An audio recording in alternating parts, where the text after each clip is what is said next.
Hey, what's going on, guys? The Horror Man back with my review of Scary Stories to Tell in the Dark.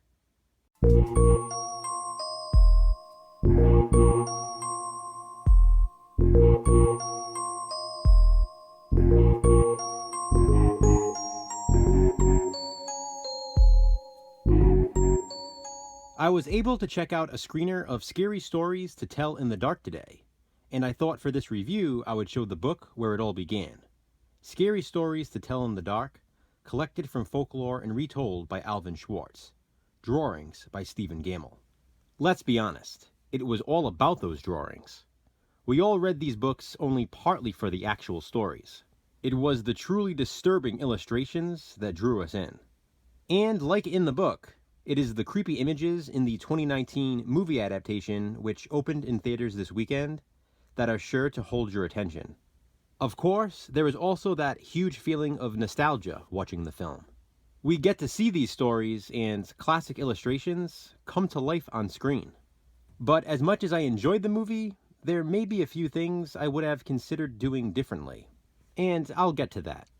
Scary Stories to Tell in the Dark, the movie, begins on Halloween. Right from the start, it sets up a great Halloween atmosphere.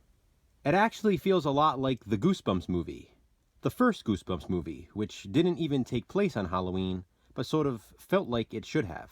Seriously, the Goosebumps movie and Scary Stories to Tell in the Dark are similar in a lot of ways. This is just the darker of the two. The Goosebumps movie is a bit more family-friendly. Scary Stories to Tell in the Dark received a PG-13 rating, and I think it earned it. It's definitely not R-rated material by any means, but it's certainly not for younger children. I grew up reading these books, so when I first heard there would be a movie finally made, I questioned how they would make that happen.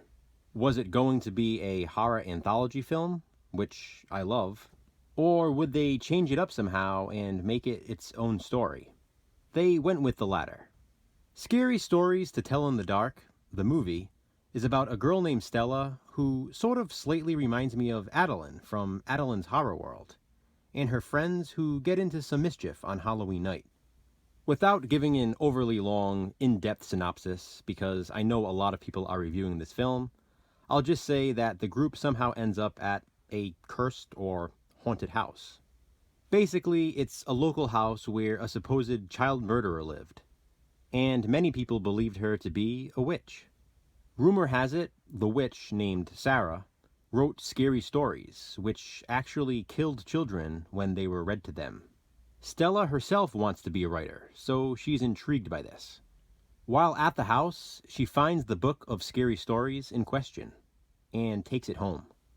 And then, one by one, new stories begin appearing in the book, written in blood. Each of them features one of Stella's friends as the main character. As Stella states in the movie, and even in the trailer, you don't read the book reads you. The book literally reads each of their fears, and kills or takes them based on it. This is obviously where the stories we know and love from reading this book come to life. The first was actually my favorite from this series of books, Harold, about the scarecrow that comes to life and seeks revenge. Others included in the film include The Big Toe, The Red Dot, The Dream, Me Tai Do Ti, and The Haunted House. You May Be Next, the classic song from these books, is also featured in the movie. In a way, Scary Stories to Tell in the Dark sort of plays out like a supernatural slasher, with each of the characters being killed off one by one. And as I said, it's very atmospheric. But again, especially for me, it was the nostalgia that really grabbed me. I couldn't wait to see each of my favorite stories in movie form. And I must say, for each of them featured, they did a really good job.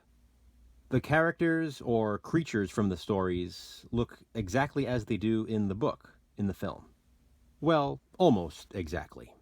Close enough. Overall, for me, someone who is an absolute die-hard fan of these books, the movie worked. But I would have considered doing some things differently. The story made up for the movie, that sort of holds it all together with Stella and her friends, I like it, I really do. but maybe it would have been better as its own standalone film, not as Scary Stories to Tell in the Dark. By having that story, it forced them to change some of the classic scary stories.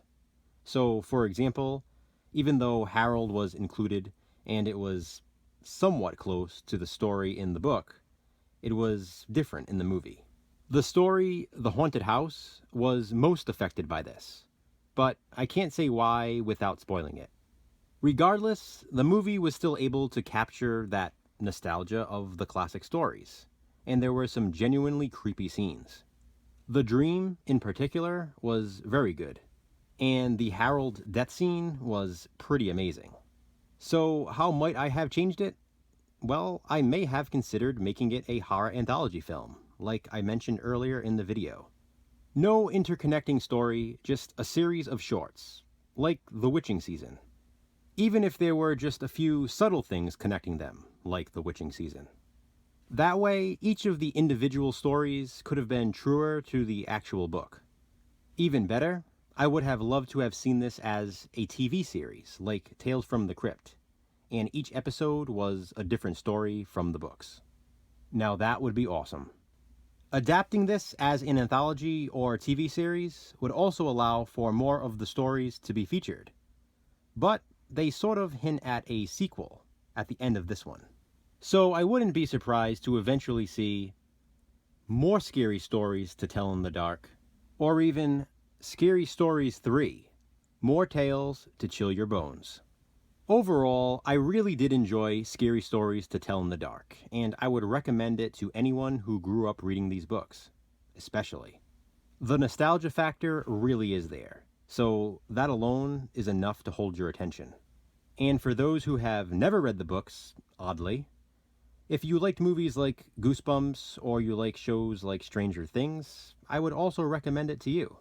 It has that Stranger Things vibe as well, but it's more horror than sci-fi. So, have you seen Scary Stories to Tell in the Dark? If so, what do you think of it? Comment below and let me know.